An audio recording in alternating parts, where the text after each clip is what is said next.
الله العظیم کلک شئ مضبوط شئ دا خدادا دی چې مړه چې افلاک د دوی نیکۍ به راته نشي ګټلی کلک شئ دا چلنج ونه ورکوم چلنج چې درې وروڼه نه چې اته وروڼه ودرېږئ نیک شی رانه ګټئ د هغې یو کس دی پرون یې په یو جومات کې د خپل دغه میټینګ و هغې کې د جومات د آدابو خیال یې نه دی ساتلی او مطلب د دې دومره بېځایه هغه الفاظ چې هغه د یو عالم سه یا د یو قاري سه دا ډېر شان نه دي چې داسې خبرې وکړي داسې خوله وخوځئ زه هغه ته دا وایم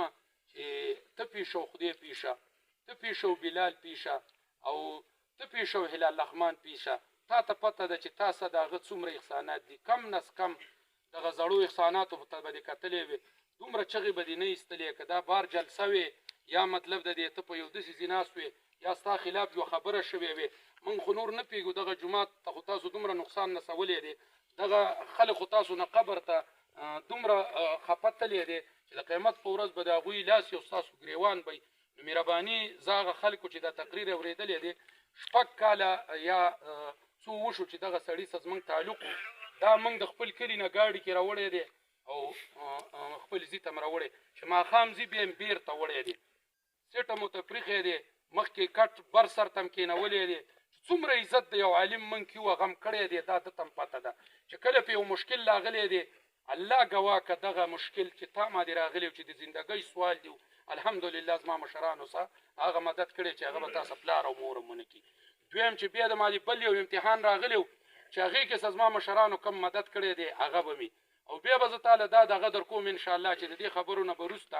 بله ورځ د یو خبره وکړلله چې زما یو مشکل دی یو مریض مې دی موږ دله د نیمې شپې یو کار وکړو 2 لکو روپو پورې تا ته میلاو شو او هغه به تا په خپل مریض لګولي اوس زه تا ته وایم چې تا موږ څه داسې کردار خو نه دی ادا کړی چې پارټي دې چلولې ده یا پارټي دې زموږ چلوله خو زموږ ملګری وي موږ دې عزت کړی و دومره خبرو ته حاجت نه و دومره تیزېدو ته حاجت نه و که د دې نه پس مطلب د دې خولم خلاصه شوله او یا داسې بېادبي کوئ یا داسې الفاظ راوړئ نو په الله دې یقین شته چې دا ټول ظالمځی قوم دا ټول مومن به راټول کړم او لښکر به جوړ کړم او تاسو چې دې قوم څه کړي دي تاسو چې په دې قوم کې څه کړي دي تاسو چې په دې قوم کې کوم کردار دی نو هغه به موږ بیا په میدان کېږدو موږ هغه خلک نه چې تاسو ته څوک نشي ویلي تاسو چې خلکو څه کړي او هغه چپ دي هغه چا د یېرې چپي الحمدلله موږ بیا په هر میدان وی او د هغه مظلومو خلکو نه به موږ مخکې شو او ستا په دې دروازه به درننوځو والسلام